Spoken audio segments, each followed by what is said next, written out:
इस news headlines के प्रायोजक पतंजलि गाय का घी, माँ का भरोसा, प्यार से परोसा। चंडीगढ़ में मुख्यमंत्री नायब सिंह सैनी की अध्यक्षता में कैबिनेट की मीटिंग हुई संपन्न। कई अहम मुद्दों पर हुई चर्चा। हरियाणा, हिमाचल में कई घंटों से बारिश, लगातार जल भराव। चंबा में लोगों के घरों में घुसा मलबा। शिमला के कांग्रेस मुख्यालय के नजदीक राजीव भवन के समीप हुआ भूस्खलन। चंबा में दर्दनाक सड़क हादसा, बेकाबू कार खाई में गिरी। हादसे में 5 लोगों की मौके पर ही मौत। हरियाणा के महेंद्रगढ़ की पैरा एथलीट शर्मिला ने कॉमनवेल्थ गेम में जीता गोल्ड मेडल।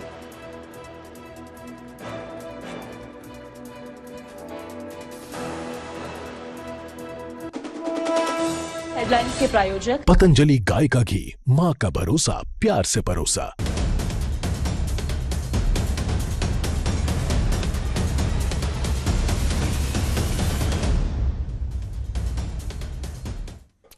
नमस्कार, आप देख रहे हैं न्यूज 18 पंजाब हरियाणा हिमाचल। मैं हूं आपके साथ मुकेश राजपूत। हाजिर हूं हरियाणा हिमाचल प्राइम बुलेटिन के साथ। शुरुआत करते हैं हरियाणा कैबिनेट की बैठक से। बैठक अब खत्म हो चुकी है और हरियाणा के मुख्यमंत्री नायब सिंह सैनी इस वक्त बैठक में क्या हुआ, ये प्रेस कॉन्फ्रेंस के जरिए हम सब तक साझा कर रहे हैं। आइए आपको सीधा लिए चलते हैं चंडीगढ़ सचिवालय, जहां पर मुख्यमंत्री नायब सिंह सैनी इस वक्त प्रेस वार्ता कर रहे हैं। विधानसभा में बजट प्रस्तुत करते हुए मैंने घोषणा की थी कि मोटर वाहन कर में 20% की छूट को बढ़ाया जाएगा। इस घोषणा को पूरा करते हुए आज मंत्रिमंडल ने 30 लाख रुपए तक के एक्स शोरूम मूल्य वाले 2, 3 और 4 पहिया इलेक्ट्रिक वाहनों के नए पंजीकरण पर मोटर वाहन कर में 100% छूट देने की प्रस्ताव को मंजूरी की है। इसके अलावा 30 लाख से ऊपर की कीमत के वाहनों को 50% की छूट मिलेगी, जो इलेक्ट्रिक व्हीकल है।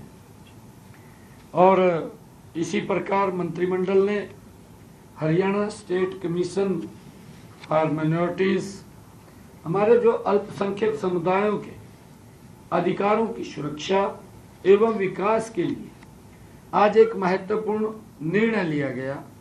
मंत्रिमंडल ने हरियाणा राज्य अल्पसंख्यक आयोग विधेयक 2026 के प्रारूप को मंजूरी दी है। इसके तहत हरियाणा राज्य अल्पसंख्यक आयोग का गठन होगा। आयोग में एक अध्यक्ष होगा, एक उपाध्यक्ष होगा, 5 गैर सरकारी सदस्य, एक सचिव होंगे, जिनका कार्यकाल 3 वर्ष रखने का प्रस्ताव है। आयोग को जांच के दौरान सिविल न्यायालयों जैसी शक्तियां प्राप्त होंगी। आयोग सरकारी योजनाओं की निगरानी, शिकायतों की जांच, अनुसंधान तथा सामाजिक, शैक्षणिक, आर्थिक व सांस्कृतिक विकास के लिए भी सिफारिशें करेगा। मंत्रिमंडल ने शहीदों के आश्रितों को अनुकंपा के आधार पर सरकारी नौकरी देने की नीति में राहत देने के प्रस्ताव को भी मंजूरी दी है। इस नीति के अनुसार 3 मामलों में निर्धारित समय सीमा में छूट को मंजूरी दी है, जिसमें शहीद जवानों के पुत्र एवं पुत्रियां अपने माता पिता की शहादत के समय नाबालिग थे। करनाल निवासी स्वर्गीय SWR सुल्तान सिंह पुत्र हर्ष, जो भारतीय सेना में थे। भिवानी निवासी स्वर्गीय CT ब्यूजी प्रदीप, जो CRP में थे, पुत्री खुशबू। और भिवानी निवासी स्वर्गीय CT views Sandeep Kumar, CRPF के में थे, पुत्र योगेश जो सीआरपीएफ में थे। ऐसे 3 लोगों को आज उसमें छूट दे करके उनको इस योजना के शहीदों के आश्रितों को अनुकंपा के आधार पर नौकरी देने का निर्णय किया है। मंत्रिमंडल ने आज नगर निगमों, नगर परिषदों, नगर पालिकाओं की सीमा में स्थित भवनों एवं भूमि पर संपत्ति कर लगाने के लिए नई सरल पारदर्शी प्रणाली को मंजूरी दी है। नई प्रणाली में जटिल मूल्यांकन प्रक्रिया समाप्त कर दी गई है। अब पूंजीगत मूल्य का निर्धारण प्लांट एरिया या कारपोरेट एरिया, लागू कलेक्टर रेट तथा फ्लोर फैक्टर्स के आधार पर किया जाएगा। संपत्ति कर निर्धारण के लिए शहरों को 4 श्रेणियों में विभाजित किया गया है। नगर निगमों के लिए A1 एवं A2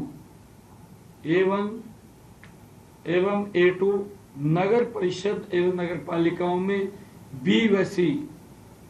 प्रत्येक श्रेणी के लिए प्रॉपर्टी टैक्स की न्यूनतम और अधिकतम दरें निर्धारित की गई हैं।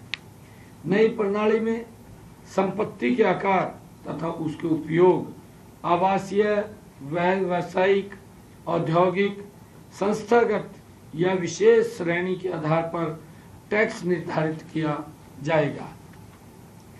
संपत्ति कर में छूट इस नीति के तहत कई प्रकार की संपत्तियों को संपत्ति कर से छूट दी गई है।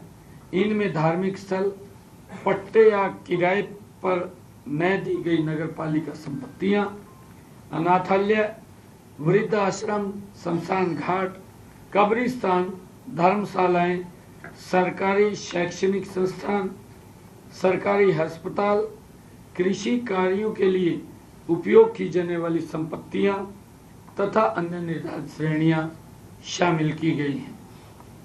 रिबेट का प्रावधान इसमें किया गया है। नगर पालिका सीमा के भीतर स्थित मौजूदा गांव के लाल डोरा क्षेत्र की आवासीय संपत्तियों कर में 75% रिबेट मिलेगा। प्रत्येक संपत्ति पर अधिकतम 25% तथा संयुक्त रिबेट का लाभ दिया जाएगा। इसी प्रकार महिलाओं के स्वामित्व वाली आवासीय संपत्तियों पर भी 25% रिबेट दिया जाएगा। दिव्यांग व्यक्तियों के स्वामित्व वाली आवासीय संपत्ति के लिए ये एडवाइजरी जरूर देखी है कि अगर संभव हो तो यात्रा ना करें। इसके अलावा कोई एडवाइजरी सरकार की तरफ से? जी हाँ, एडवाइजरी जो है लगातार जारी की जा रही है राज्य सरकार की तरफ से। जो स्कूलों को लेकर जो स्थिति है, शैक्षणिक संस्थानों को लेकर, वो जो जिला प्रशासन है या उपमंडल स्तर पर एसडीएम को वो शक्तियां दी गई हैं कि वो जो है इस पर फैसला लेंगे। जिम्मेदारी भी उनकी होगी और संबंधित जिला में जो है डीसी इसको लेकर जो है फैसला करेंगे। और जो जहाँ तक एडवाइजरी है, बहुत सारी एजेंसी है, राज्य आपदा प्रबंधन प्राधिकरण है और राज्य सरकार है, जिला प्रशासन है, उनकी तरफ से जो है लगातार एडवाइजरी जो है जारी की जा रही है। अभी जो अपडेट है मौसम विभाग का ये कहना है ये दौर अभी और लंबा चलेगा। कल के लिए भी ऑरेंज अलर्ट है और 31 तारीख तक जो है इसी तरह का मौसम बना रहेगा और ये अगस्त तक भी आगे जाएगा। कुछ एक ऐसे संवेदनशील जिले हैं जहां पर लगातार बारिश जो है तेज हो रही है और नुकसान जिस तरह से हमने चंबा में देखा कि किस तरह से आज सुबह की जो तस्वीरें निकल कर आई है, कल शाम को जो है एक्सीडेंट हुआ है। सबसे बड़ा जो नुकसान है वो इंसानी जिंदगी का है। जी बहुत बहुत शुक्रिया रणबीर आपका शिमला से, और हेम ठाकुर आपने चंबा से हमें अपडेट किया, उसके लिए भी बहुत बहुत शुक्रिया। और लगातार न्यूज़ 18 के दर्शकों को इसी तरीके से आप अपडेट करते रहें। बहरहाल अब न्यूज़ 18 पंजाब, हरियाणा, हिमाचल के इस विशेष हरियाणा हिमाचल प्राइम बुलेटिन को यहीं पर विराम देने का समय आ गया है। लेकिन नेटवर्क 18 पर खबरों को विराम कभी नहीं लगता। खबरों के इस सिलसिले को अब आगे बढ़ाएंगी मीशा बाजवा चौधरी खबरां पंजाब तो के साथ। इसलिए बने रहे हमारे साथ, कहीं मत जाइए, हम लौट रहे हैं।